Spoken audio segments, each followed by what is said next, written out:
Golive. We're All right. alive. We're no longer Good dead. morning, We're live. James. I'm gonna try right now to see if I can go to while you intro us. Oh my God. I'm gonna. I'm gonna. I'm gonna go on Facebook to see if actually we are actually live and if you can see my messages. Okay. Okay. So, You good check morning, your people. Facebook. So last week when we kicked off our podcast again, Olivier talked a lot about how he began in food with his family's restaurants and working his way up through restaurants. You once said that you worked in restaurants from owner all the way up to dishwasher. Yes, sir. Yeah, Oh, that's the we are. direction Look. to go. Good morning, people. Oh, that's good. That's good. Except it's So, afternoon, but oh well. it's morning somewhere. It's You know, morning I'm in looking at. Hawaii. This is why I'm looking at my watch on my right side. I should look on my left side, which I Ah, don't. yes, yes, yes, yes. Good, good, good. All right. So I thought I would tell people a little bit about my background so that not just to make you jealous of my exciting career, but so that you'd know why you need to listen to me blather No, on that about food. James, that's a really good idea because myself, I was wondering what the hell am I doing with you? Like I've been thinking, and we never talked about it. You never explained to me why this Well, is important to have you on the show. after I retired from being an international secret agent, I got into the food business in New York. I lived there for many years before I moved to California, and as all my career moves went, it was stupid dumb luck. And I happened into Dean and DeLuca, the famous food store in New York City, and I became a buyer for them. I was one of the main buyers, Oh yeah, and right. That's really cool. I managed a lot of the importing that we did. We imported a lot of our stuff from Europe, both food and pots and pans, baking supplies, all kinds of stuff. Mostly from France is what I imported from, all of China and copper pots and all that. Well, you But imported meat from France. did we import what? Meat, you Meat? imported meat Oh, we already. imported Olivier. Yes, we had him in a container So, with copper pots, I believe. And so if he got sick on the ocean voyage over, he had plenty of pots to. I did that oh, for a long time, and that's when I started traveling and going to Europe to seek out wonderful things to eat and to yeah, cook in. that's super cool. And then I moved to Berkeley because I couldn't think of anywhere else in the country that would be as food centric as New York was, and I was right. And Berkeley when is was that? very When was much that? about food. I When moved when to was? Berkeley in 1994, so I've been here almost 25 years, or maybe it is 25 years. I don't know. Wow. So wow. When was that? 94. 94, yes. I was 10 years old. Yeah. So, And and you're 94 today. Okay. yeah. So I came out here and I started working for a company that started as a coffee company. And then he began a garden where he was growing all these beautiful lettuces and selling them to all the big restaurants in the Bay Area. And he hired me to turn the building that he bought, which was a 30,000 square foot, huge, beautiful brick warehouse building down in West Berkeley. And he hired me to transform it into a market hall. Oh yeah. Wow. And our concept was that pretty much everything we sold, we would make ourselves. So we had the garden, of course. I started making vinegars. We were going to do Wow. a bakery, a brewery. We were going to have cheese aging rooms and pasta making and all kinds of, like anything you can think of, we would All right. produce it on premises. And a lot of it would be open to see. So customers could come in and actually see Right. beer being made or, Wow. cheese. That's really cool, huh? Crazy stuff. Yeah. It was a really, really exciting project for me because it was kind of like taking everything I knew from my years in the food business and putting it into action. Uh, So it's been a while, right? And it's funny right. because I came to Berkeley in '98 In 98. Oh, I to see. open Yeah. Cesar. I literally came for that. That's it. Yeah. So before I left New York, though, I started writing professionally for trade magazines about food and continued doing that when I came out here. And then after the whole Konakai Farms thing collapsed, and it collapsed not because it wasn't a great idea and we weren't doing a great job. It collapsed because the owner got indicted by the federal government for tax evasion and a number of other things. Whoa. So he went Is away. is that not a good thing? No, apparently not. He went away to a summer camp for A 2.5 special years. facility. Yeah, yeah. And so the project came to a halt, and he sold the building, and now it's Scharfenberger chocolates is what they make there. Oh yeah, right. Yeah, that was the building. But Ah, then I but that was what's his name? Stefan uh, Berger, right? yeah, And that, John. oh my God, I Yeah, knew him. yeah, I knew him too. We should try to talk to him. If he's still speaking to us, we could do that. Yeah. Yeah. No, I know him. Oh my Yeah, God. no, We he's a should, great guy. He's a wonderful yeah, he's man. very cool dude. He has since sold Scharfenberger Yep. chocolate to Hershey's. Yep. But the last time I saw him, he was still there. He was still Right. on contract to sort of. Let's talk to him. I think because one thing we didn't say about that show is we are going to have guests again. Yes. And we have all these people that wants to they want to talk now. Yeah. After Yeah. But After yeah, all this no, time, we they're have, finally speaking to us again. So we're going to yeah, have them see, all on the finally. show. So they don't mind us. I mean, they don't mind when we talk to them all day long, but they are finally responding. That's what you're saying. Right. So just briefly, then I went to work for one of the trade magazines full time. So ever since then, I've been a food writer, and I've been writing about food, traveling a lot, going to trade shows overseas, traveling to see factories and farms. And So I remember but because I've worked with you for a long time, and I remember you used to say, I knew I'm you going looked to, familiar. yeah. So wait. I remember when you used to say, "Well, I'm going to for a month in like Germany to talk about Yeah. these people about whatever, or Spain or Italy." That was really cool, huh? Yeah, a lot of it was going to cover trade shows in Right. France and Italy and Germany, and then, but also I would get invited by countries that would invite me to come over for a week or two, Wow. and they would take me all over. So I went to Israel and Tunisia and Italy and France and Spain and Switzerland, and so it was very cool. I'd love to buy Spain one day. Yeah, well, I think it's for sale. Their Everything economy's is not for sale. great these days. Spain is not bad, man. They're doing good. Yeah, they're doing much better, Wow. and we love Spain. But what do I know? Yeah, Spain is so much fun. This is what I told my son, 15, my younger son. He's like, I want to go to Europe. I want to go to France. I'm like, go to Spain, man. That's what the party is. Yeah. Spain is a fabulous country. Yeah, it's pretty amazing. And it by chance it became a big part of our lives through via Cesar. Right. So little dry cleaners on Shattuck Avenue decided that they were going to close because they wanted to retire and there was no one to take it over. So that was in 1997, and so 3 guys came out of Chez Panisse, which is next door. Richard Mazzara, who was the sort of the GM, Dennis Lapouillade, who was a maitre d', and Steven Singer, who was Alice Waters' husband at the time, soon to be her ex-husband. And they decided to do this, try to do an authentic tapas bar. And the funny part of this story is Richard knew. That's not how it started. That's not how it started. What do you mean? It started with a French restaurant. Anyway, we can talk about it another time. Let's talk about it another time. But all I was going to say is the funny thing is Richard knew you from Los Angeles, where you two had worked together. We worked together at La Toc. And he invited you to come up here and work at this bar, and you got up here and you were all ready to go to work, and you found out that in order to open, James, you had to build it.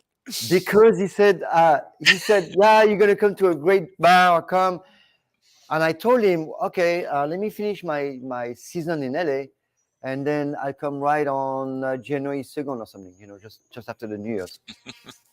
So I drive all the way, and I have all my I didn't know what's the dress code, so my usual stuff was my, the bartender's thing with the white shirt. I mean, everybody's the same, right? We have 20 white shirts in the thing. It's all the same. One black tie and the goddamn vest. And then I arrived there, and I arrived to his place and he says, I'm going to take you to the bar. Let's go look at the bar. And I'm so excited, and we go in front of that palisade, in wood palisade. And there's a hole. And he's like, well, look at it. And I'm looking, I'm like, so there's nothing, right? It's completely like, there's nothing. And I'm like, but where is the bar? He's like, well, it's here. We have to build it. We have to build the whole bar from scratch, like from zero.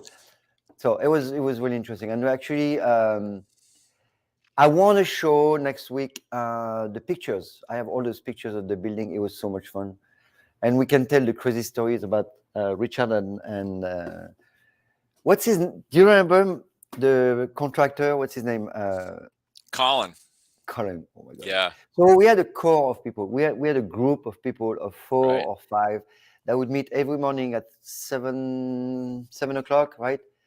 To go, what we're gonna do that day. And I have kept the list of things to do that kept being bigger and bigger. And bigger. So list goes usually you Right. You check cross things cut. off and it gets But this smaller one and is smaller. because it was a black hole of events of blacklist. It was so Richard would come with the list, and then there was an add-on list and add-on. So we had end up with this crazy list of things that it was impossible to do. Anyway, we'll certainly go into details as I'm loved, because that was a really good time, and we'll talk about the construction of Cesar. That was fun.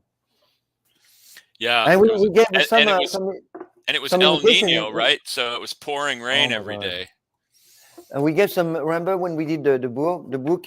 Yes, I do The big remember. that pages those pages, those 2 pages where we indicate like how much margaritas and mojitos and stuff, and Right. that big table in the middle, right? There was a workbench for everyone. Right. And And you now clear it's it the off at table. lunchtime and have lunch. And Kermit Lynch would bring big bottles of rosé wine up, And they never got they never turned bad. We want to make sure the wine never goes bad. Right. So we never left it unattended. So if we see corners of Cesar that aren't quite straight, we'll know why. Well, that's the table that people love in the middle. That was our work table. That was our Yeah. work table. There was a big board of some wood on top, and then everything was worked on that table for like the whole construction for 4 months. That's so great. I tell people that sometimes in the restaurant, and they just think that's wonderful. Oh my God! I remember the first. Were you here, James, when people kept going and say, "What is this going to be? What is this going to be?" every day? And oh God. Well, I and was we like, started the book with a typical conversation. Like a little old lady would come by and say, "What's this that's going to the be?" Well, truth. it's It's going true. to be a tapas bar, a It's true, right? topless bar, because everybody would hear topless when you said tapas. Because in Because those days, nobody knew what tapas meant. no, So for them, no, it was a topless bar, and we, at the beginning, we're like, no, not topless, tapas, we had fun, but at the end, we didn't care. We said topless, and this old lady was like, topless bar next to Chez Panisse. How interesting! She was not even like, she was like, okay. Well, and when we were writing the book, I would run into friends at trade shows, and I'd say, "Yeah, I'm Right. doing a cookbook for this tapas bar in Berkeley," and they'd look Wow, at me like, that's crazy. "Is it?" And they'd say, "Are there going to be pictures?" And Yeah, I'd say, right. "Yeah, Olivier's taking all kinds of color photographs," and they'd say, "Oh, can't wait to see it." I'm making some drawings. No, we don't want a drawing. We want pictures. I think they were all very disappointed when they realized what Oh it my really God, was, but it's too much. can't have But everything. most of the time, when people would stop, we'd say, they say, "What is this going to be?" And we're like, a swimming pool, or we'd say a bowling alley. Because it was so like. And the funny thing about that is Cesar is just, if you look in there, it is clearly not deep enough to be a bowling alley. Just sort of tell somebody it's going to be a bowling alley. It's pretty funny. Yeah. Well, I don't see my post from Facebook are not I didn't coming take in. it. Are not coming in. It sucks. I don't have it. Because my friend Fish just responded. Ah, there you go. Your friend the Can you fish? see it? Can you No. see it? No. We are experiencing technical difficulties. but we will overcome them eventually. Because people are talking to me. Olivier's pretending to type like he's doing something, but that's really not even connected to a computer. So. Yeah, see, I don't see. Why isn't it not coming to you? I don't know. Maybe it's me. And the funny thing about that is Cesar is. Why is it not coming to you? Am I hearing myself repeating, or am I having a stroke? I smell toast. Do you smell toast? Oh man, I'm Everything's trying to getting get my. dim. Yeah, no, wait. Oh. Well, after quite a few years, so Olivier and I met at Cesar, of course, and I got to know. I started as a customer. My wife and I used to go up there once or twice a week because it's in our neighborhood. We were very excited about it, and I had spent a lot of time in Spain in the 90s. So when I went there and I had the food, I said to my wife, I said, well, they really got it. The food is this is Yeah, just like the food you would get in Spain. right. And the bar itself reminded me of a sort of modern tapas bar that you'd see in Barcelona or Madrid. It's not like the old-fashioned tapas bars with the bullfight posters and the sawdust on the floor, which very cool also, but that's not what Cesar went for. So we met, and then we started talking about doing a book because Cesar was hugely popular and had a lot of great food and a lot of great drinks. And so we pitched an idea to 10 Speed Press, and they jumped all over it, and we wrote the book. Olivier did all the photos and the pictures, the drawings. And I wrote the text, and Maggie Pond, who was the chef for many years at Cesar, she did the recipes, and Yes. it was a lot of work because she had to pare them down to, like for 8 people as opposed to 80. And we had fun testing recipes too, because the way we did it Oh was wow, that was fun. Yeah, that was really cool. once I got the recipes formatted and I, sort of wrote the instructions and everything, which I had to rewrite because, chefs always sort of, they It's really hard, man. It's very yeah. hard to make. It's super hard to make recipes. I mean, really, it is difficult. Yeah, and boy, I learned how to do it, and so we would once we felt like they were more or less finished, then we had a group of people that wanted to be involved. So I would send everybody 2 or 3 recipes. I would email them to them, and would tell them to cook the recipe, but cook it exactly as it's written. Don't make any shortcuts. And if there's anything you don't understand or that's not clear, go ahead and write all over the recipe, do whatever. And then we would all meet at somebody's house. The first time we met at Dennis's house, I think. Yeah. Then we did one at Maggie's, and everyone would bring their recipes, and we would have a party. And the only one that didn't cook for the party was Maggie, and she would go around and she would try everything and determine if Oh, that things were was so right cool, or. and that was really cool. That was really fantastic. So it was a Yes, really great such way to a test recipes because we knew after that the recipes worked. And if they didn't work, we fixed them. And so by the time the book went to print, those recipes were solid. They work every time. And I yeah. still have people tell me they cook from the book all the time. So Yep. Wow. because a lot of cookbook writers write a book by themselves and they have to test the recipes over and over and over, and Well, a lot of people it's a lot of work, or they don't test them they and do then they don't hire. work. No, they do hire like a Yeah, sometimes. what is that? Depends how much money they have.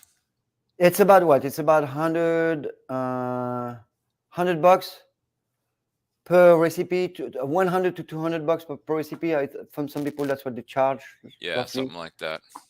And that's usually what cookbook writers spend their advance on. They get an advance to write the book, and that's why, because they have to buy a lot of ingredients to test recipes. Yeah. And like we say, they often have to pay somebody to test their recipes. So, but there's also a lot of cookbook authors that just simply think that the recipe works and then they print it and it doesn't work. They leave stuff out. I've seen recipes, you know, for example, for some kind of chicken dish where they I know, actually man. omitted the Wow. chicken from the instructions.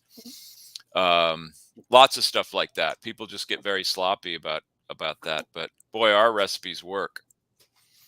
Yeah, it's crazy, huh? So it worked, but we did, like you said, we did a lot of tasting.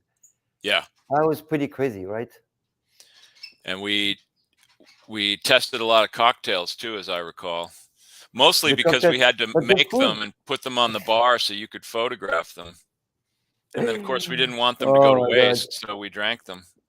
But we did those big parties. Remember when people would Yeah, come to it would come to Chef Maggie. yeah, Well, they that were was fun. crazy. We had all these people coming, and we do those events where we try all the food all the time. I mean, that was pretty amazing, huh? That was pretty crazy that we did. It was really it was a really fun and effective way to test recipes.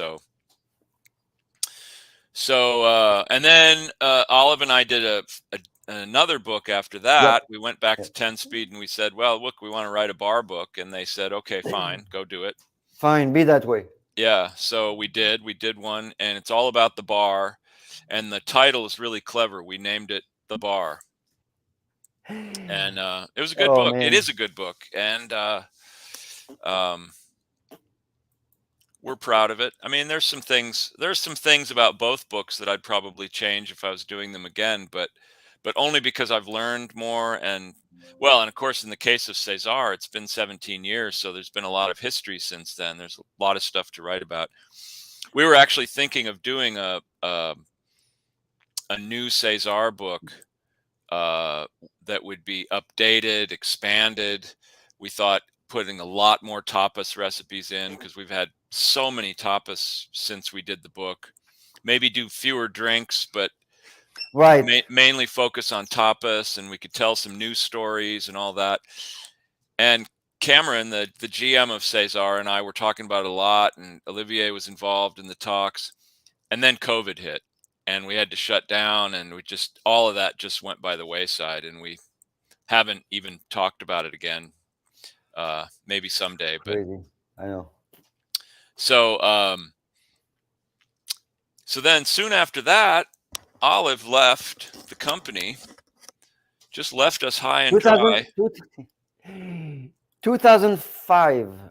2005, you left, and he started Kitchen on Fire. Yep. Which was really cool and was still there. This is my studio, actually. You know, guys, this is my studio. Right now, you're in the second location to open, which opened when? Yeah. A few years So ago. I have that open because we do a lot of online virtual classes, and we had to move that. So here we're doing Reboot, which is my drink. You guys, let me go to get a bottle, actually. Yeah, get a bottle for me too. So Kitchen on Fire opened, which was a huge risk to do a cooking school. And it was in Berkeley, and it was right next door to Cesar, actually. It was up above on the second floor of this, what used to be a television repair company for years and years and years, and it closed. And they renovated it and made it into a kind of a food court, and it's called Epicurious Garden. And it's got there were some of the vendors have changed, but it was anchored by Kerala Sushi, and there's a soup place, and there's a Mexican place, and there's an ice cream place in the back, and Right.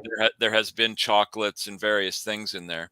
But then upstairs is Kitchen on Fire, which is just a big kitchen, big open area. It's really cool. Olivier, you look different. This is my drink. This is Reboot. This is something we just came out with, Lisa and I, and actually another guy called Seed. Really cool dude that used to work in production anyway. So we have this product that we just made, and it's very, very good stuff. It's an immune tea and probiotic, and we sell that right now at Berkeley Bowl, Monterey Market, and a bunch of places. Chez Mansour, friend of mine, at Cesar, few places. Barney's had it for a while. So it's great. It's really, really good. It's And we're, delicious too. yeah. So we just send also the thing to Good Egg. Hopefully they're going to take that. So let me ask you something. If somebody took that and say they wanted to mix it with vodka or something, would that destroy its properties, or would No, it no, not no, no, affect it? no. It's funny. Well, no, but we made a cocktail. I made a mojito with that, and I Oh, did a mojito video. would be good. Yeah, Yeah. it's cool. It's actually really good. It's better to drink alcohol with something good like this than Coca-Cola, for example. You see what I mean? It's Right. like the liver can detox as we drink because the thing with drinking, and just a quick note, the liver can absorb about an ounce to an ounce and a half of alcohol about every hour and 15 minutes, somewhere around there. So when I said he can process means he can completely get it away from the liver. This is what processing means. Hmm. It's important. But if you drink a lot, if you drink more, then you become intoxicated because the liver can't process all this. That's why. Right. So the ideal when you drink, not that alcohol is great, but it's good in a little bit, it's to literally drink water with this and not drink too fast. Yeah, you should You know what I mean? It's alternate. like At least have a drink of water with water is really for important for your, yeah, every alcohol and drink then you drink. lemon or lime or vitamin C or something like this, something really good for the liver. So you can just, it's not super toxic. That's all. Also helps you feel better the next day if you don't drink. If you drink too fast and just drink alcohol, you're probably going to feel rotten the next day. So if you alternate it with water, or better yet, something like Reboot, or some kind of citrusy, bubbly water or something, it's going to make you feel a lot better. And this stuff's Okay. delicious, and it's got all kinds of good stuff in it. Thank you, man. Yeah, no, it is really good. I mean, we really worked on it for like 10 years or so. So it's a product that we are very confident, and it's really good. You feel good. I mean, there's a bunch of stuff. There is thyme, oregano, licorice, ashwagandha. We added burdock. There is horseradish, hibiscus on this guy particularly, um, peppercorn, clove, cinnamon, licorice, matcha. It's a really strong and good drink to make sure you don't get sick, right? Or have less chance to get sick for sure. And it sounds strange, all those different flavors, but it actually comes together really Yeah. well. And the Yes. flavor's great. This one tastes very strong of Did you try this hibiscus. one? Oh, we have one lemon. We have two new ones actually that are really cool. I've had the hibiscus. I'm not Yeah. sure Okay. which So other I ones have to I've bring had. you the lemongrass. How about I bring you lemongrass? Okay, right And now. then we have two new flavors that are really cool. So that's really good. So Olivier right now is in his Oakland Yeah. kitchen. And then like I said, the original one is next door to Cesar on Shattuck Avenue. It's above Epicurious Garden. And then you opened this one like 3-4 years ago. I opened this one in I forget, because for the last five, 2 years have been such a bizarre I time that know, I sort of, 6 years ago. So this yeah, one was for big events, but we can't do big events anymore. There's no way we can find the staff to do all this. So I had about 25 people. We have 25 chefs working here, and we can't keep all these chefs with all this new protocol and all this crazy stuff going on. This it's not sustainable for anyone. right. I don't even know how people do it. But we have a smaller team, much smaller team. So we're back to opening the Berkeley kitchen, and I'm doing some classes over there. But I'm going to focus on this guy and doing virtual because we do a lot of health talk, and we're going to go more into corporate wellness, which we do a lot of. And that's really what we want to do. Lisa and I, we're very into healthy cooking for people with cancer and stuff like that. So we're going to, this is our focus. We need to help people understanding food and not being afraid of food. Like people are completely freaked out about food, like if it's a poison or, well, it can be, Yeah, right? Food can be a poison or healer, depending what you do with it. right. And we've often said that people do more damage to themselves by all the stress they feel over what they're eating than Well, the probably stress what too, they're yeah. actually eating. I mean, you need to just chill out. You need to just, eat real food and not Yeah. be too No. concerned, and eat This is a something whole that, variety of food. and this is something we're going to go through more into the podcast. We're going to talk, and the way that this podcast is going to evolve, people, we're going to talk about a lot of the stories that we had, because some are really cool and people want to know like the behind the scene. I mean, I've opened many restaurants in my life, but also we're going to talk about the food itself and how to prepare it in some ways. And you see, Yes, this we is my are. studio. So if something we want to show you, we're going to be able to show you some really cool stuff. I have a really good camera setup here, and this is how I do my classes. I can show you a bunch of stuff. So I have my little, this is my, how I control everything. That looks like a phone. It is a phone. It's actually a phone. See, I can go from all kind of things, right? Oh, Anyway, wow. there's a bunch of possibilities. My So we're gonna granddaughters be, can do that. They can make their heads into unicorns and penguins and things, yeah. which is annoying when I This is what I've done here. This is not me. This is right. Can you give me hair? I can't. So yeah, so I started a long time ago. I started when I was 15, and I often talk. I tried to work with my mom. My mom and my dad was they were so my families are doctors, most of them, psychiatrists, nurse, doctors, MDs, professor in neurology, lots of psychiatrists though. Weird. And we were raised in that. So basically, all the friends that my parents had were all doctors and stuff. So we were always in that community of people that was into. I can't say everybody was into health, but they were pretty healthy, all of them. Not everybody be like my dad and my mom were very about the food, but most of them are like that. So I grew up in the 60s and 70s, and that's what people were doing. We had food. Hmm. My dad didn't believe in medicine at all. He didn't like it. But he was always trying to find something good for us to eat.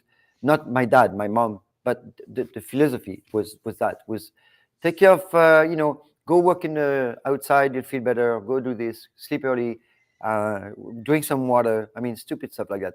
And as kid, we wanted pills. We want medicine. So he would go in the back and like whatever, give us whatever, something completely like enough. Very mild that he's like, okay, here, I have that. An old medicine that he kept that was like completely done already. Like you can see the date was, the thing was dead for like 10 years. He's like, don't worry about it, just eat that. Oh yeah, I feel better. See? It's all in the head. It's all in there. It was weird. Well, So and that was fun. French culture sort of has that inherently in it too. I mean, where people think about Well, food. Food is very central to life, and right. people take it seriously. They sit down, they have meals together. That's what I tell people. The one. I mean, I've read something very interesting about French dinners or lunch. When you sit at the table for lunch, for example, one of the point of the discussion at the table is what we're going to do eat tonight. Yeah, yeah. And then at dinner, one part of the discussion is what we're going to eat for tomorrow. It's like the Also, in Paris, especially, if you go to a restaurant for lunch, in America, the thinking is, well, how many times can we turn this table? How many oh yeah. people can we sit for lunch? If we can Well, get somebody in and out really quickly and get another one. And in that's France, a lot of times, especially at dinner, people sit there right. So all evening. James, the truth is, that's a restaurant thing. Right. In France, we have our timing also. It's just longer. So, Yeah. for example, between courses, we allow what is that, an hour and a half. As here, you allow 45 minutes to an hour or something. Yeah. But people It do go depends, to but restaurants it for is. dinner and they're there for 3 hours. I mean, Yeah, so it depends. It depends on the restaurant, but some restaurant will try to turn the table because in order for a restaurant to make money, we need two sittings, for example, or one and a half sitting, right? right. And that means that if you have a sitting at 8 p.m. in France, which is early, that means your second sitting is at 10. It's still good in France, but in America you can't do that because nobody comes at 10. So you Right. have to have either 5:30 or 6, and then you can have a 7:15. You know what I mean? Right. That's how they time. So it's a little bit different. But the truth is, it's a restaurant thing. So if a restaurant is expensive and you spend a lot of money, then you can spend 3 hours on it because you're making money on that table. Right. Because It's they're not buying like multiple bottles of wine. right. The Chances rest, are they're getting what brandy what for you, dessert. I know people think like people are trying to rip people off in a restaurant. No, they're trying to make sure they can pay the rent, make enough profit so they can pay themselves, and give a great experience to people. So Right. they'll do whatever. And in the end, it's a business that you Right. can't forget that, and you have to make a living. And right now, it's extremely difficult. And I can't understand people going into the restaurant business today. But whatever. That's like, I don't even because it's crazy. Right now, it's crazy. It's a tough business in the The best of prices times. are crazy. But right now it's particularly hard because a lot of people are still anxious about going out. They don't want to be around a lot of people, and um, it's hard. And if you can't, at the beginning of when they first started opening up restaurants again, they said that they Yeah. would allow people to have 25% capacity. Well, if you're operating at 25% capacity every night, I guarantee you are not making money. You are losing money hand over fist, and Well, that's the thing. it's just It's not sustainable. it's like uh, all businesses in the world, right? They need to make money. Yep. Yeah. And in order to make money, you've got to sell your product, and you've got to sell as much of it as you can. And And in the that restaurant goes business, from the thing I've always it, loved is what you're selling is partly is the experience as well as just the food. And so the more fun your restaurant is, or the more engaging it is, the better off you are as a business person. But also it's just more fun. It's a more right. fun environment to be in. Yeah. It's why our customers love us at Cesar, because it's just a fun, welcoming place to be, and Yeah. they have a good time there. And that's the thing. Yeah. So any business needs to make money. Not completely like being a fortune, but you need to make money enough to pay the people. And that's worse for restaurant, auto mechanic, hospital. Everybody needs to turn at full capacity in order to make money. That's the way it is. You see Yeah, what I mean? It's like this is important. So everything, it's the same business. So if you have a low inventory, not enough people coming, then you don't make money. So you need more right. people, and that's the same for every business. Yeah. So yeah, Hospitals have had no trouble filling up these past couple years, but everybody else is slow. Gosh, you just think about all the businesses, retail stores, restaurants, service places like, barbershops, nail salons that just had to close, that just had to be shut for almost right. a year. Oh And my that's god. why a lot of them didn't make it, because if you don't have the money or the resources to stay afloat, most people don't. Most people don't have, even in their personal life, they don't have enough money to pay the rent for 6 months if they're not working. So Yeah. it's hard. It's been really hard. And those of us that have survived, we feel very fortunate. We appreciate that we've survived, and our customers appreciate that we survived, and But, we're oh going man. forward. Anyway, so we're making happen. We're still here. We're not going anywhere. For us, it's a whole different thing. We have our drink, which is good. The food is interesting. The teaching is interesting. We just reopened the kitchen on fire. We the last 6 months has been open, close, open, close, open, close. Hmm. Now, what people don't realize is when you open and close a business, you have all this food and you have all these scheduled people. So this Right. is like, you have to break that. You have to close. You have to cancel people, and then you have to re-invite them to another shift. It's and then you have to get the food again. I mean, it's crazy stuff. Yeah. I don't think people realize how in a very slim, streamlined the restaurants are today. I talk to my, I mean, we know all these people in the restaurant business now. They are all wondering what is going to happen. I mean, literally, they Yeah. have no idea what's happening next month. So and a lot of people in Berkeley, well, I know a lot of people, they're trying to be local. It's really fantastic. We can see that people are trying to help. I don't think they get that it's actually we're in the hole already. So it's like I don't know what's gonna pull us out of that. I Hmm. don't. I'm not sure. Well, you know, You.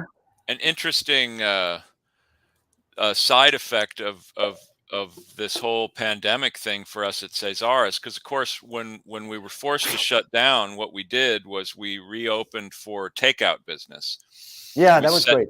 tables along on the Yeah, patio as a yeah, counter, and yeah. people would We just come tried. up and pick up their food. But what's happened is now that we're fully open again, our takeout business has continued. There's a lot of people that just order takeout, and we still have the caviar That's food app great. that you can order. So we do a tremendous amount of takeout every night. And takeout for us used to be not a thing. Occasionally somebody would come in and they'd say, "Can I order something to go?" And we'd say, "Sure." And we had containers and stuff. But it wasn't, I Yeah, mean, right, right. we'd Yeah. go many nights without doing any takeout except for doggy bags, you know.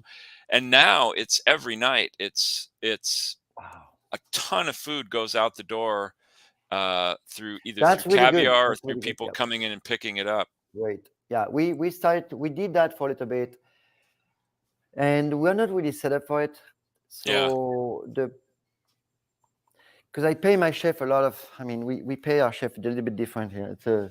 We pay them really well because they're different. They're instructor and they have a very amazing background, but that doesn't work for catering. right, I can't pay 30 or $35 an hour for catering, and now things are completely raised, of course. right, right. Yeah, So for us, it didn't make a lot of sense unless we had to retrain people, hire some cheaper. Not that you hire cheap people, but you have your staff already, and the kitchen is already set up as a restaurant. We are not a restaurant. We are different. That's why right, for us it would be right, difficult. But we did. right. We tried. It was interesting. I mean, we you know, it was busy, but to make profit on that, it was difficult for us. It was hard. Yeah, A lot of people do well. It's great. For us, we're not really set up for it, and it's a lot of work that I'm not interested in doing. This is I not what feel I. I feel bad for our kitchen some nights because we've been very busy lately. So Wow, I know. I've w- seen we're this. Is we're crazy. busy on a level, just the people in the restaurant, and then we get all these takeout orders, so the kitchen just gets Great. slammed. Oh, And wow. How do they so the pull all other this? the other night we were having to space out orders really far apart because a lot of people order paella, and we can only do so many paellas at once because we're So also making weird. them for the restaurant. It's just been nuts. It's been Do you crazy. think people are doing a lot more because they heard about Cesar's maybe issue that Oh, I they're think so. Oh, sure, sure. Since the articles have come out, business has been booming. It's always like that. I mean, even if it was just even if we just did an advertisement, I mean, it would probably increase business because people read about you and they say, "Oh yeah, Cesar, let's go to Cesar." I mean, we have regulars that come in. We have regulars that come in every day. We have people that come in every week. We have people that right. come in 2, 3 times a month.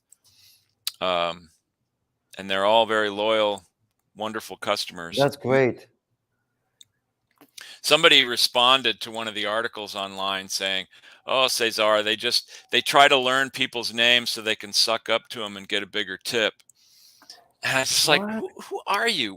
Oh my God. What world do you live in where that's, and I said to my wife, I said, we know these people's names because they've been coming in for 25 years. We've become friends with them. We've even socialized outside of Cesar to get, I mean, I don't learn their names to elicit a bigger tip.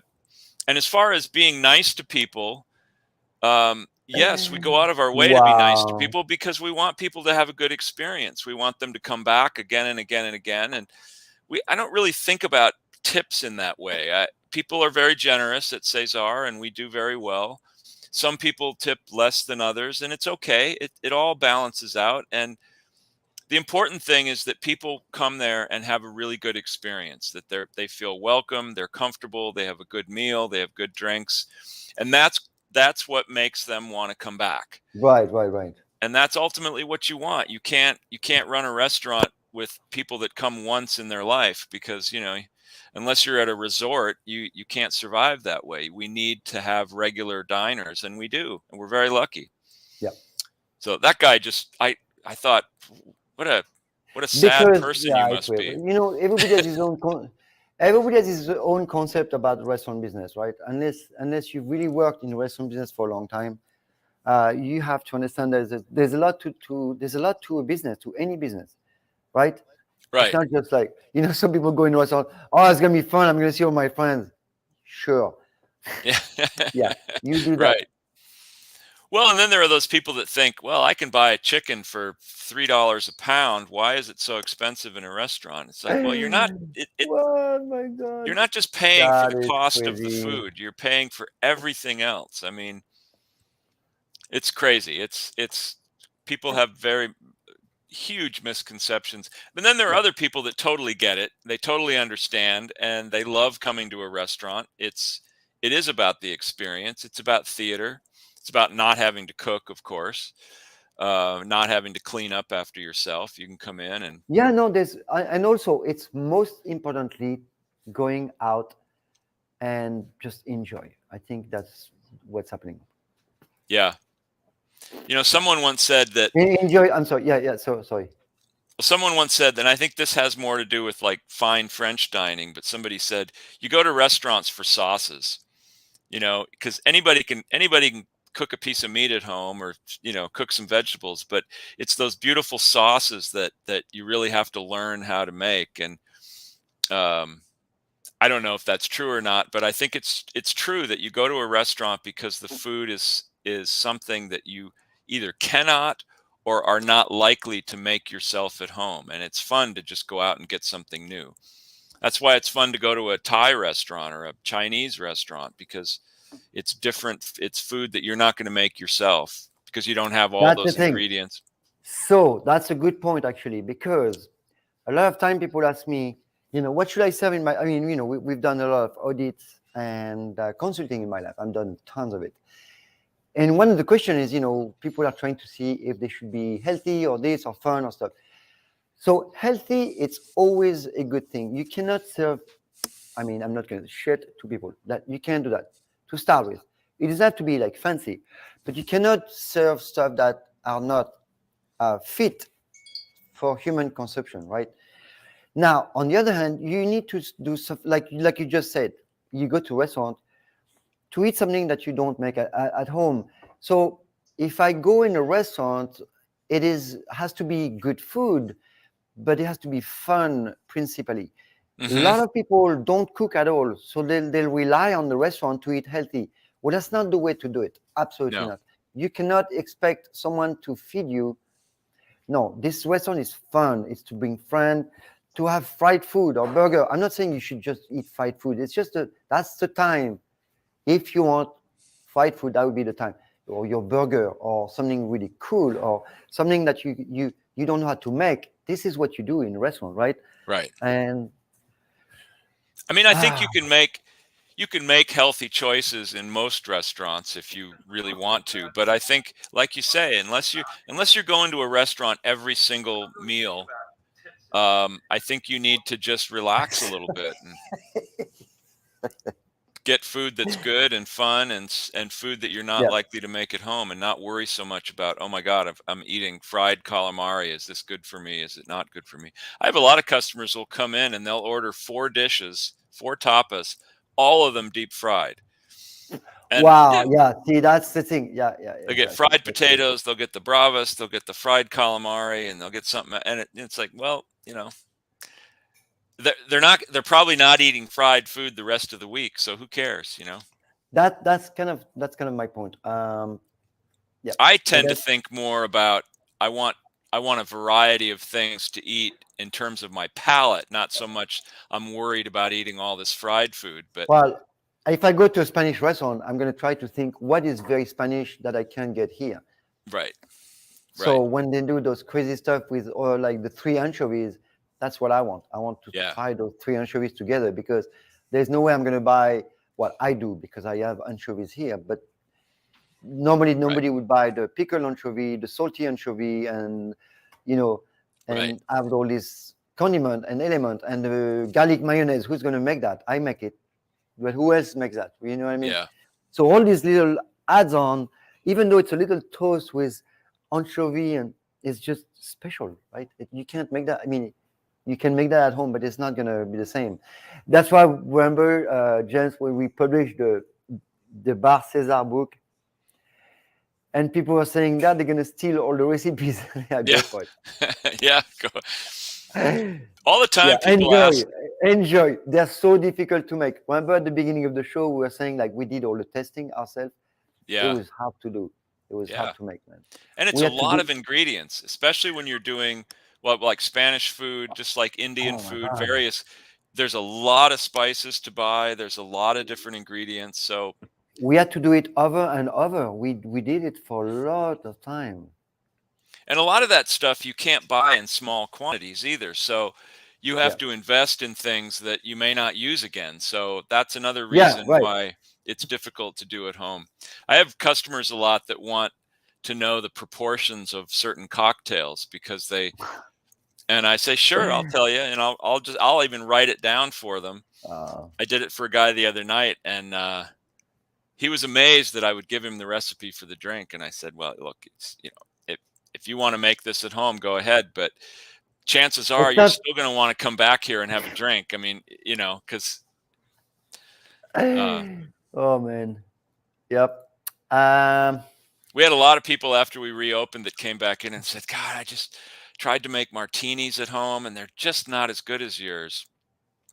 And I thought that was interesting because That's the that's thing, man. a I pretty mean, simple drink, but it's not. You see, like when we cook, we always say cooking is you use all your senses, right? The right, hearing, the smell, the look.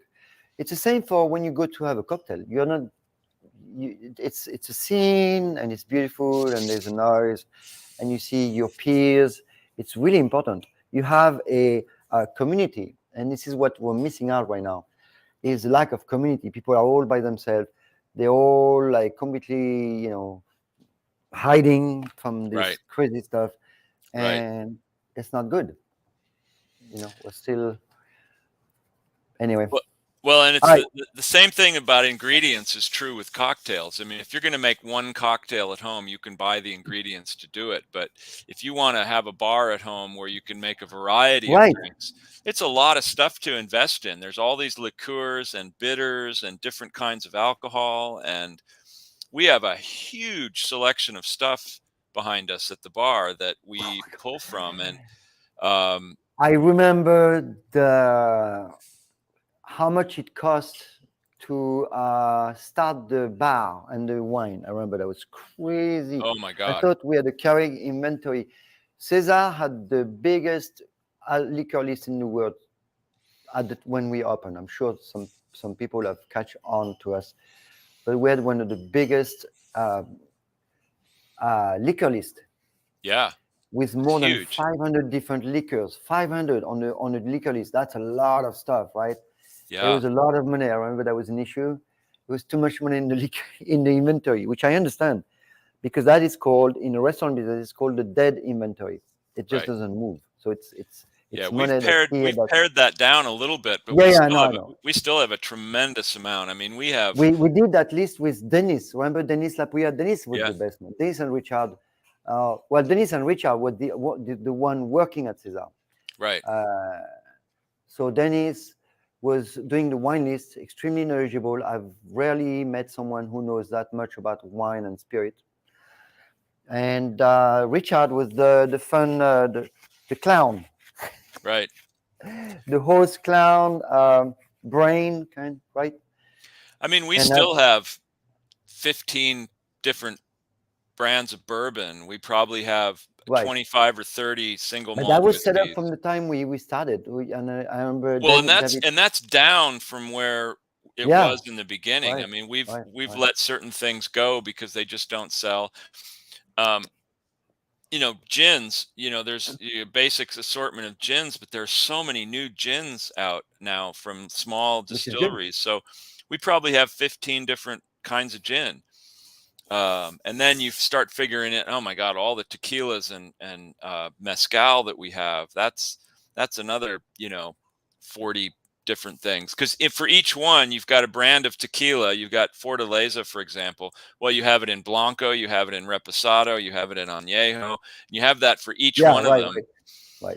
And then rums, you know how many rums we have. There must be 20 or 30 different rums back there. And then you start figuring in the brandies and the Calvados, and it's crazy. All the And it's all the grappas, and the grappas. We what definitely have fewer grappas than we used to, but we Armagnac, still have some cognac, really good ones. the Armagnac, the cognac, the Yeah. grappa, The eau de vie, the and then liqueur. now you got all the Amari too, which is Oh we wow! probably Oh yeah, have. that's a kind of a new thing. Yeah. I was not there at the time. The Amari came. We had We some. probably have 15, 20 of those. And then you got liqueurs, which are essential for making a lot of the cocktails, but there's a ton of them. Wow. So yeah, it's a lot of liquor, and that doesn't even include the wine. James, I have a lot of pictures of me. I mean, us, all of us, Richard, his kids, Dennis, Joan was there. Joan was great also. She was so much fun. When we did a lot of the buildings. So I have a bunch of pictures I'm going to show you probably next week. They're really cool. And we did everything ourselves. I mean, we literally built the bar in 4 months with a bunch of broken arms, like we call them in France, the team of the broken arms. Well, and it's amazing that you got all that done when considering each one of you was holding a drink in your hand the entire time. It's true, man. It is amazing. We were able to finish that bar. It's like incredible, but we did it. It was a lot of work. We were working from 7 to 7:30 in the morning up to midnight, 11. Sometimes we go, because we had to, because we are doing a lot of our stuff ourselves. It was kind of complicated. I put all the tiles with Richard and Dennis and who else? Well, mostly Richard and I. And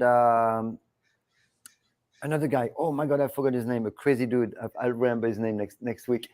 One of the workers we had, and then Colin was here. Oh my God, it was interesting and fun, and it's a great adventure. Maybe we can write about the 4 months of. That was fun. Yeah. Yeah. Anyway, so we have 2 more minutes, James. We are done with the show. I have to figure out how to put those fake books. Fake books? You mean like? Because some people like my checking account. Like Julie Shapiro, an old friend and a really awesome woman.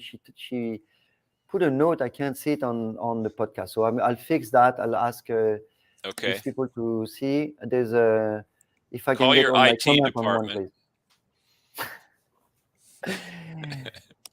The T department. The IT department. I'm going to call the Reboot T department. There's a great British sitcom. It only lasted about 3 seasons. I watched it on Netflix, but it's called The It Crowd. But it's it's capital I, capital T, and it's about this IT department in this big corporation, and these guys are just so funny. They answer their phone by saying, "Have you tried turning it on and turning it off and turning it on again?" That's the I heard that. That is the answering. Yeah, that's how every time their phone rings in the show, they answer, "Have you tried turning it off and turning it on again?" And then most of the time they just say, "Okay," and they hang up because the person says, "Oh, I'll try that." Oh, good. It is the default way to fix your computer problems. Cool. Well, listen, this was fun. Let's do this again. Let's do this every week. Oh, wait, we are doing this every week. Oh, so I can get my Twitch. Thank you. I can get Facebook. Is that Roman? Yep. Yeah, that's what I thought. It looks just like him. And we have someone from, I'm assuming, Russia. Oh, wow. On YouTube. What does that mean? VUR. Well, thank you, Antona. I don't know, but that's awesome. Yeah. Well, cool. We are officially international. I did I did a TV show in New York once when I was out promoting Spanish olive oil. I was hired to be a spokesperson for them, and I saw the interview later, and they had put a title under me on screen, and it said James Mellgren, international olive oil expert. My family has never let me live that down. I I'm said, glad yeah, I'm glad they added expert, because that yeah, would be weird to see international olive oil. right, right. Just call me the blob. I am All right, James. olive So oil.